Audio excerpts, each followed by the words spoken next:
Okay. Good day everyone. This video is yun nga, yung demonstration na ng penetration testing from reconnaissance, scanning, and gaining access.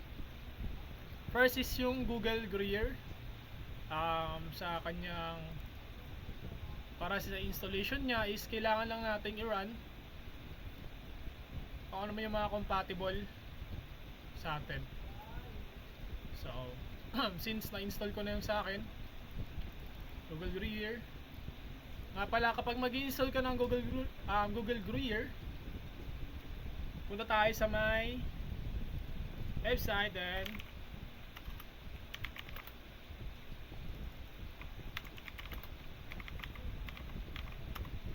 yan. Dito ay sa download mo yung kanyang ito dito. Yan, ito. Da-download mo tong mga to. Yan, da-download mo tong mga to. And sa akin is downloaded na. And andito na siya sa akin. So may downloads. Ay, sa desktop ata. Gruyere. Google Gruyere. Dito, ito yung sa akin. Na-download ko na yung Google Gruyere ko, which is nasa user. So, kung saan mo siya din-download, kung saan mo siya in-extract, doon ka mag-open ng terminal. Or kahit saan naman nata. So, syempre, kapag image yung din-download mo, kailangan mo gumamit ng Docker. So, sudo Docker.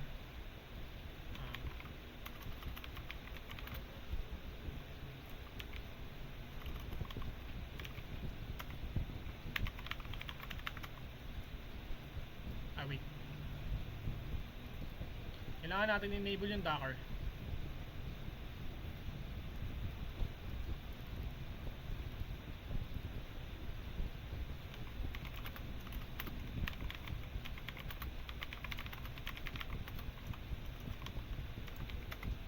Yan. Pag nakita natin yan, once na enable na yung Docker, eto, run na natin. Yun, wala siya dito. So, kailangan natin siyang i-open doon mismo sa kung saan siya na-extract, which is dito sa may user ko. Open terminal here. Yan.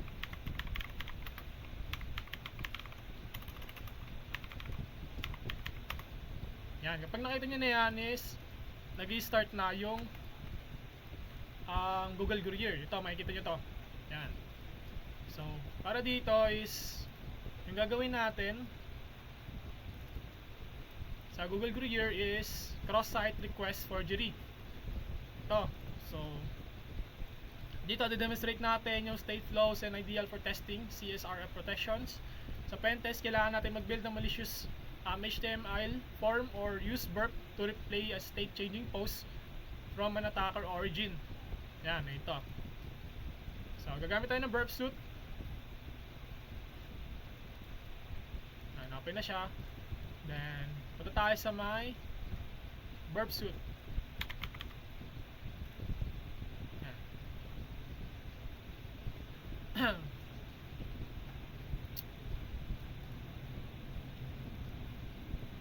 Okay, dito since community edition lang siya, temporary lang yung memory. Yan.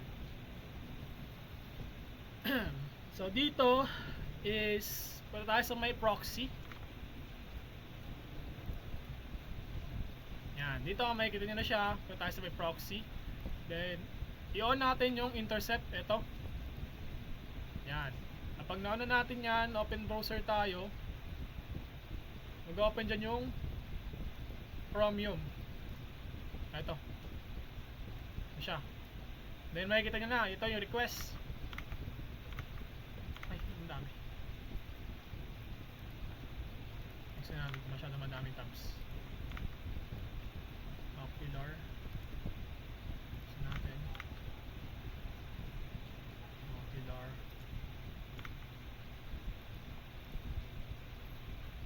Kasi natin. Kasi natin to. Okay. Yun nga, pag open browser natin dito is dito natin i-run.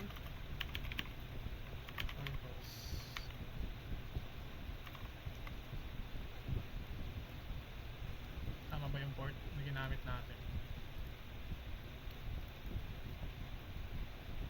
Sa Google Courier.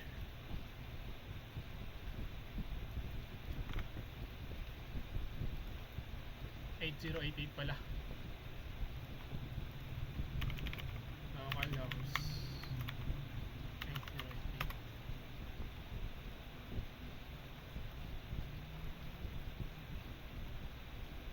Yung magana dito. Ay tayo sa may ano.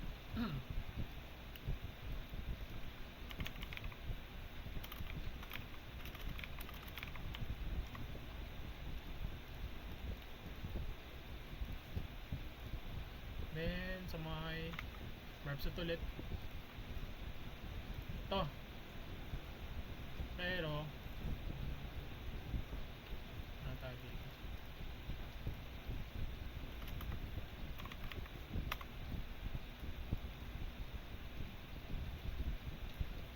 Ito na yung request. Nakita nyo naman. Red out mag-open siya dito eh.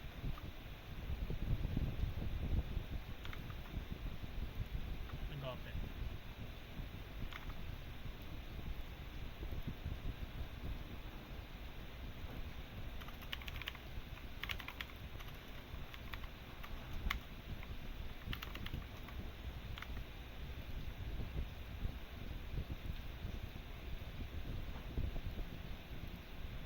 Ito siya.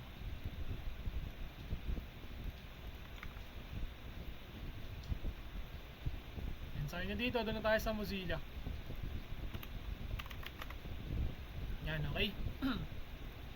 So, ito nga is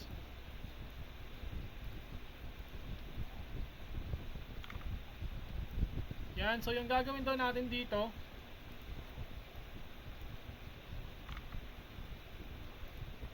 is i-demonstrate natin yung state flows. Yan. Build tayo ng malicious HTML form, which is meron na tayo dito. Yan. So gather muna tayo ng data. So sign up tayo. Ito na, nakakuha na siya, request. Yan. So we need to sign up. Sign in. Ay, naka-sign in na ata ako.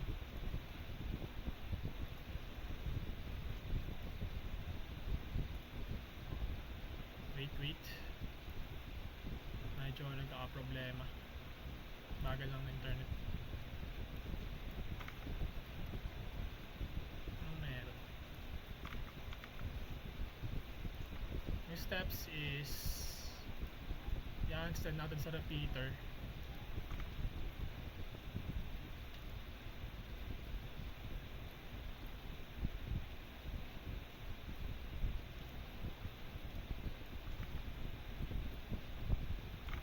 Bagal.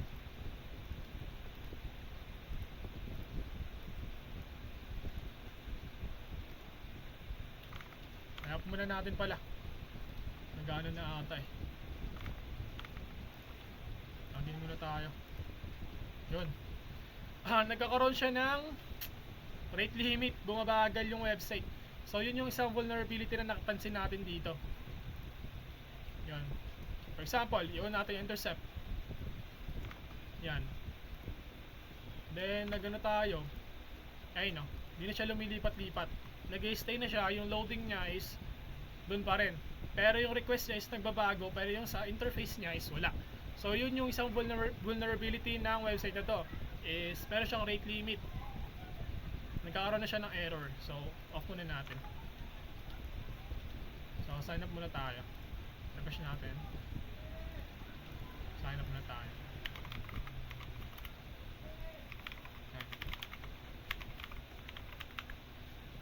Create account.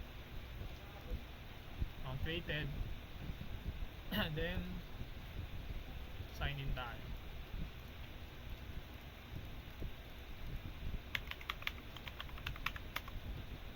Okay, no thanks. Once nakalagin na tayo, punta tayo sa may ang gagawin natin ulit. Wait lang. Yun. I-scan muna natin siya. Hanging post ng attacker. Since meron na tayo dito ang HTML file, eto, papasok natin pa dun.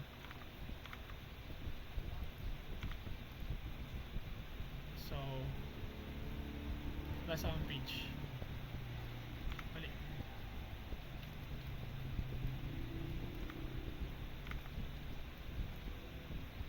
Pala dapat, dito pala. Yan. Nasa may profile. Yan. Makita natin dito is yung sa upload ng eto. So sa may CSRF, itong content na ito is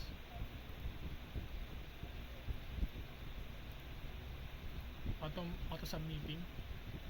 Okay. Yung email is authenticated and endpoint locks anti-CSRF tokens. This will change the email. Okay. So kailangan daw natin mabago yung email ng user. So for example is magano tayo sa ano natin to ka-on.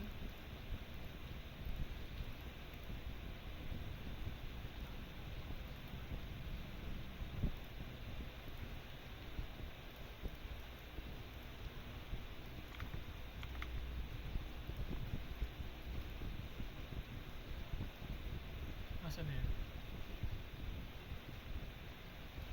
Nag-home meta tayo sa home. Then dito sa may new snippet, eto reconnaissance. Nag-gather na natin yung kanyang port. Yan, sample vulnerable nya. Yan. Then ito is mag-upload tayo. I-upload natin yung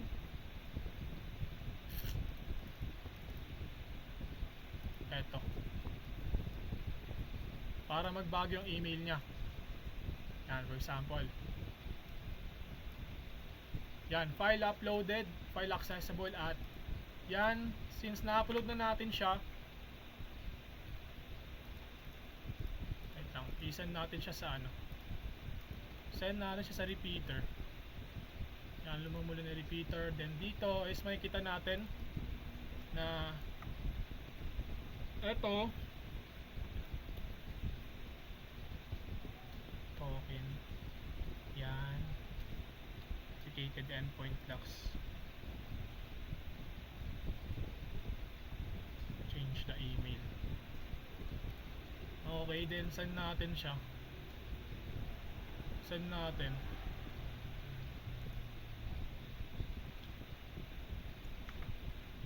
Okay, na-upload siya. Home, check natin yung profile. Okay. So ito is nakagain na tayo ng access. So let's see. Magano tayo. Ito yung sa may form. Uploaded na yung file na CSRF POC. Yan. Then dito i-send natin, ibahin natin yung kanyang data. Ito dapat yung magiging value kapag na-send na natin. Send natin to new value. Dapat magbabago yung value netong asan yan? Ito dapat magbabago yung value neto kapag na-send tayo sa repeater. Yan. Send natin. Yan. Nandito na siya.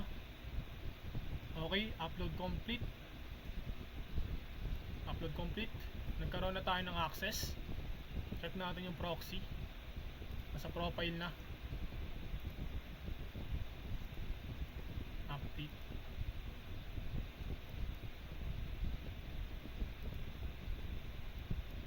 Dito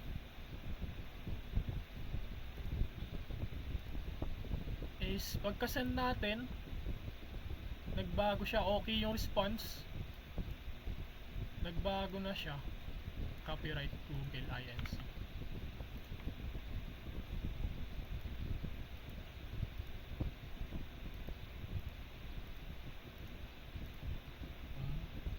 Profile.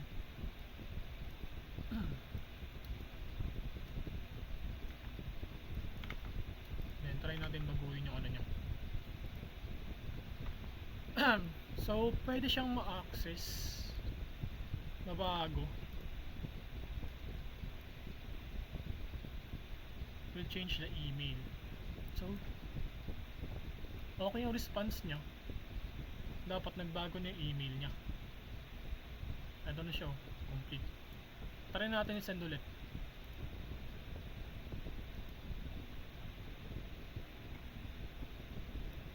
Upload complete. Okay. Then href upload dot. Ito yung file ng upload. Kung saan na-upload. Then okay. Na-upload na CSRF. Copy natin. Then puntahan natin siya.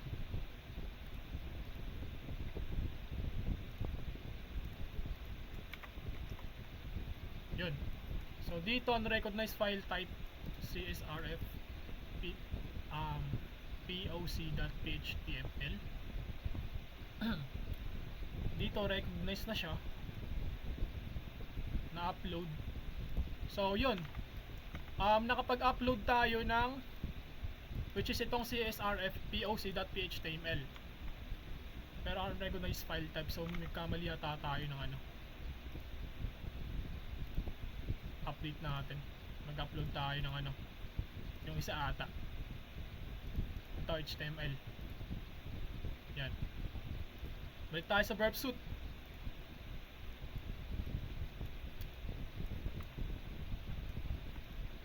Okay, dito is magkaano tayo? Magbabago. Mag-new value tayo. Patuloy tayo ng proxy. Nasa pinakababa. Nasa may upload tayo as of now. Yun, dito tayo sa may upload. Then, nasend na. Ito, balik tayo sa verb suit. Upload complete. Send natin sa repeater to. Pag-send sa repeater, eto na. Then, isend natin dito. Yan, okay. Then, yung eto. Access natin to. Yon. So, yun nga, if the user is authenticated and the endpoint lacks anti-CRF token, this will change the email. Yun, gumana na yung CSRF na vulnerability. Mali pala yung file type na na-upload ko kanina. Kaya hindi. So, yun. So, check natin kung sa verb suit ulit. Okay, nagkaroon na tayo ng access, reconnaissance. Na-scan natin. And yun, gumana nga siya, which is ito nga, nagpakita siya dito. Kasi yung kanina is hindi dapat nagpapakita, unauthorized nga, nakita natin. Since mali yung file. So ito is gumana siya, which is ito dapat tama yung pinakita kapag gumana. And try natin baguhin itong. So dito author Francis. Okay, tama. Pero try natin baguhin to. Siya naman bago. Edit.